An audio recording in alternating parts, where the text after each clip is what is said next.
രൂപത്തിലാണല്ലോ. നമ്മുടെ ചുറ്റിലുമുള്ള പലതും വൃത്തത്തിൻ രൂപത്തിലാണല്ലോ. ഭൂമിയും സൂര്യനും ചന്ദ്രഗ്രഹങ്ങളും വൃത്തത്തിൻ രൂപത്തിലാണല്ലോ.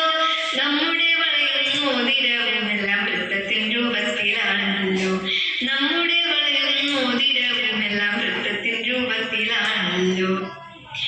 വൃത്തത്തിൻ കാര്യം അറിയണം വൃത്തം വരയ്ക്കാൻ. വൃത്തത്തിൻ കാര്യം അറിയണം വൃത്തം വരയ്ക്കാൻ.